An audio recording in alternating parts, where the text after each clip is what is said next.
Hi, Carmen. How are you this morning? Nice. Great. Good morning, Suzanne. Happy Saturday. Saturday, here we are.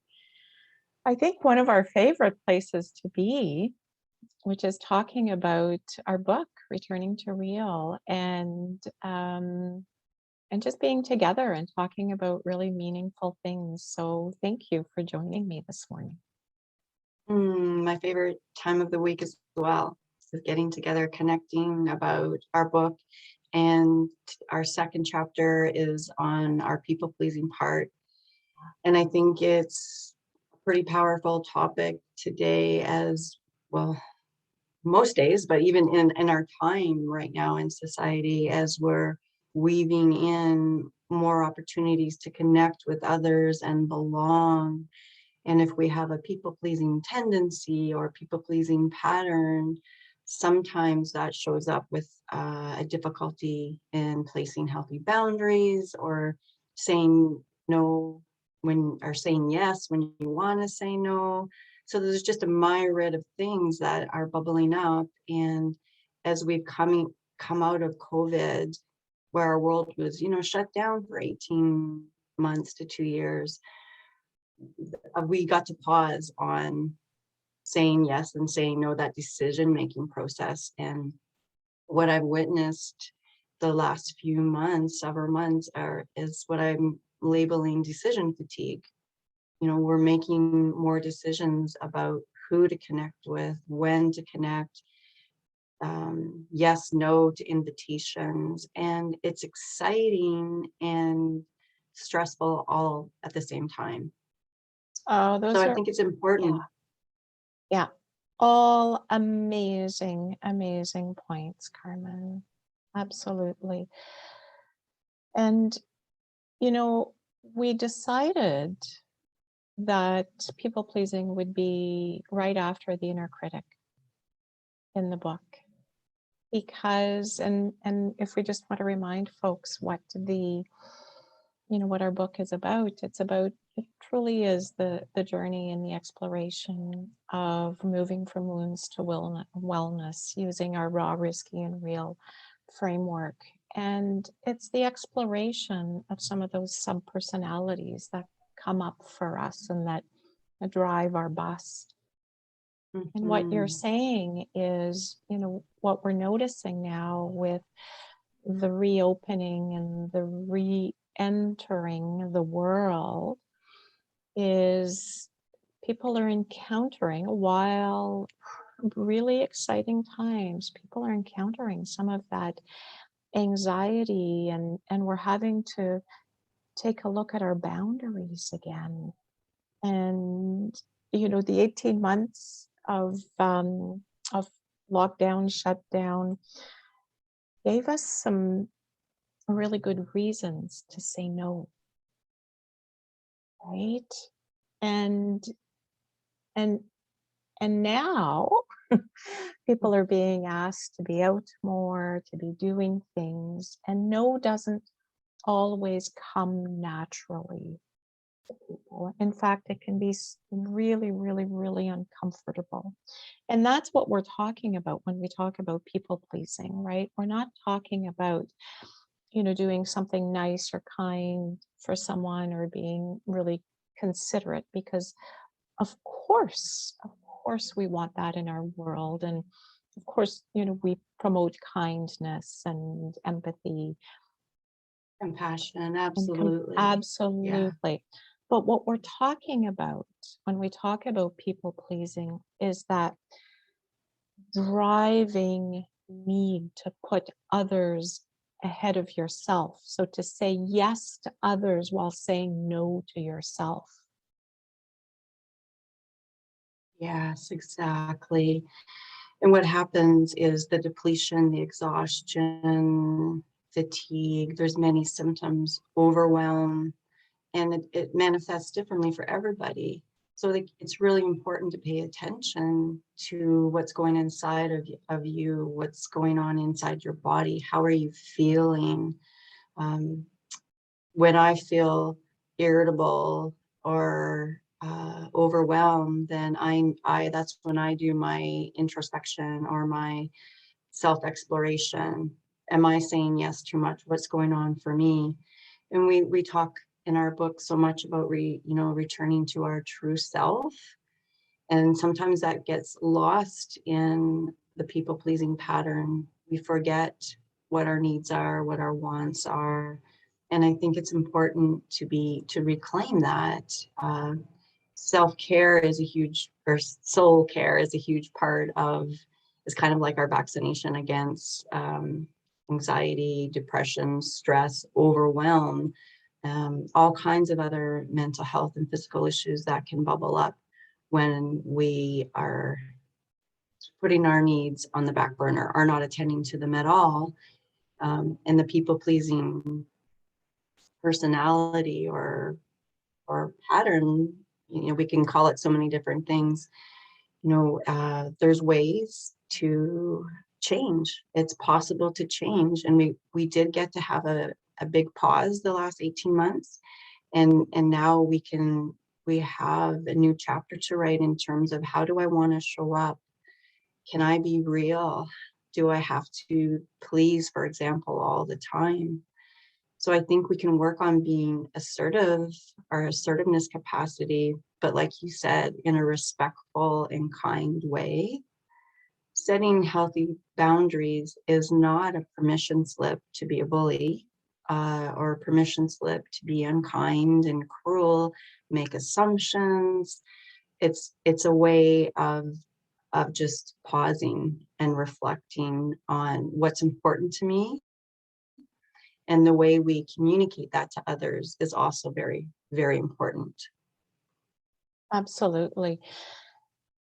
We live in a world, and I'll say it this way, we live in a world where self-sacrifice is promoted and selflessness is a value to hold. And what we're saying, and I think what the research is showing now, is that selflessness is actually killing us. Mm, We now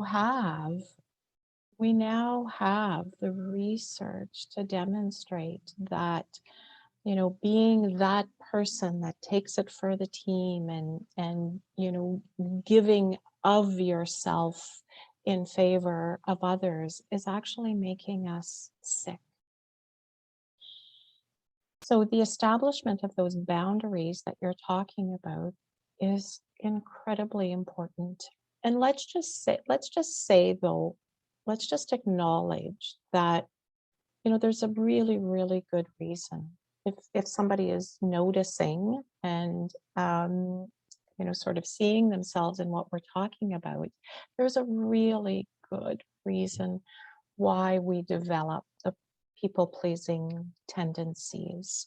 We seek that external validation, to make us feel really good. And when we get into that in the book, we've talked about that many times.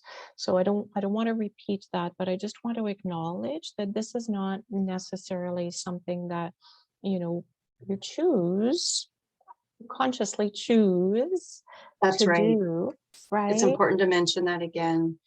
Yeah. There's many different ways that our personalities are formed, and often our self-worth can be attached to external reasons. And the people-pleasing part of us is there for a reason.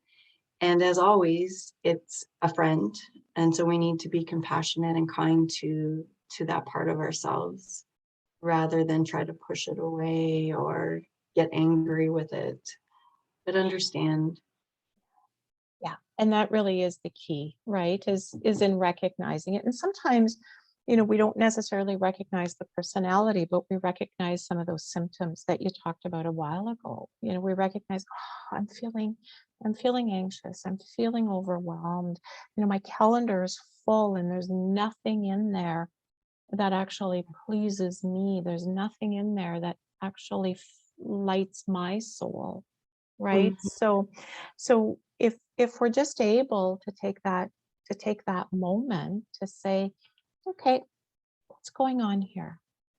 and start acquainting ourselves with that part of ourself that that has the tendency to put ourselves second in favor Mhm. of others, and just to start to get to understand that part. And when we begin to befriend and when we begin to know those parts of ourselves, that's when we're able to extend the compassion and just to be kinder to ourselves and to be as kind to ourselves as we would be to others.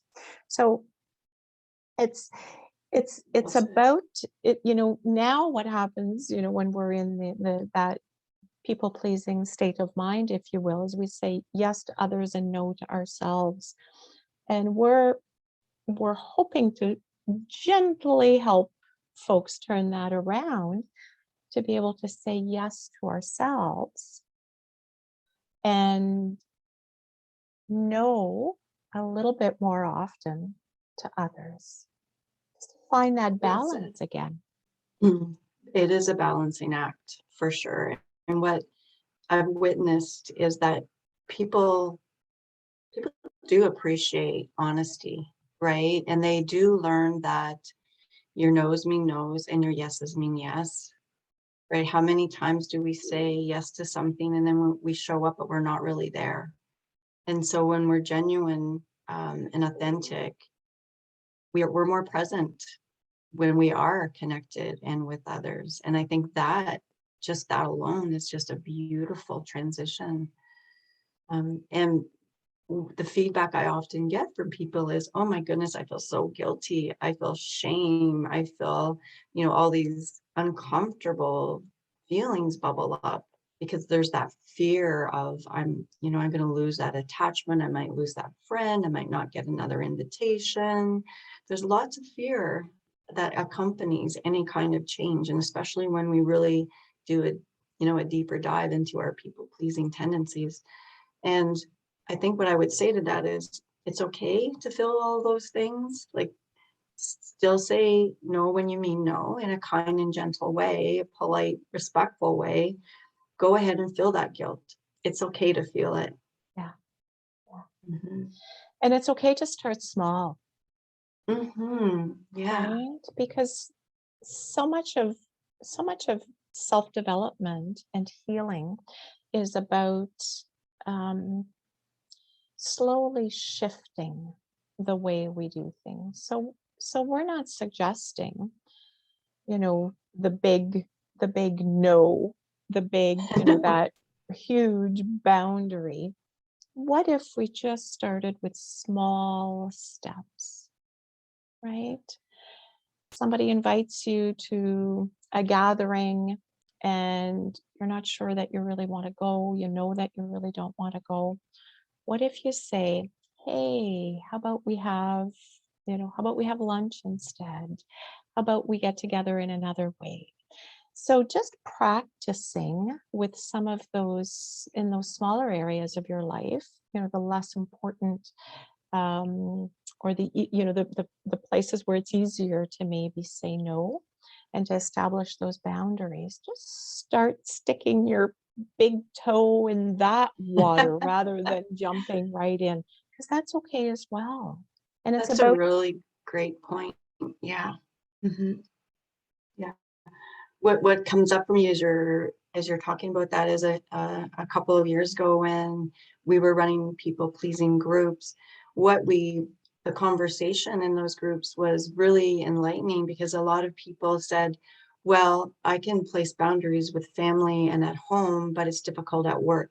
Or it was the opposite. So what we really witnessed was was the fact that sometimes it's easier in some environments and more difficult in other environments. And so that's normal and that's okay. Sometimes it's harder with closer people. Sometimes it's easier with closer people. It's going to be different for everybody. But just notice for you, where in your life is it difficult? And then, like you said, start to practice in little baby steps. Because if you notice that it's comes easier or flows easier in certain environments, you've got the skill. you've got the capacity, you know how to do it. And it's scary to shift into other areas, maybe work, for example. We don't have to wear exhaustion as an honor badge, as Brene Brown says, right? So we create our lives with our yeses and our nos. We are the author of our life, and so it's really important to learn to treat ourselves just as we would our best friends. And we often teach people how to treat us. Yes, we Right. do. Yeah. Yeah. I love what you said, Carm. And um, and I think that was one of the reasons why this particular chapter was so important for us, because I don't know that I've ever met anyone that didn't have, in some area of their life, a little bit of the people pleasing tendency. And of course, there's a spectrum, and Yes. um, but it's a sub personality that comes up for so many of us, and we see it in the work that we do. We've talked about it even in our own lives, right? And in the way Right. that we show up. So this is a little glimpse into another one of our chapters in our Returning to Real book that will be coming out very well soon. I don't think we'll drop the date just yet, um, but soon. Yes. Um, Mhm. and for those who are listening or watching us today, drop us a line. Tell us, we're in the middle of developing, this creation, this book, and there's room to fit in things that are really meaningful to folks. So we would love to hear um, from our listeners on, what would you like to see? What does returning to real mean for you? We know what it means for us, and that's what we're creating, but we'd love some feedback. I love what you said, Sue, and reflecting on that, because we are all returning to real in many different ways, re-entering the world, a different world. So it is an opportunity to think about this, to pause, and we really, really appreciate and really want some feedback in terms of how people are doing, what they need, comments, reflections, insights. It's all welcome. So thank you very much for this conversation today. We are so excited and just, really love sharing with our friends and our viewers. So thank you so much for tuning in to us today. Mm, thanks, everyone. We'll see you next time. Bye.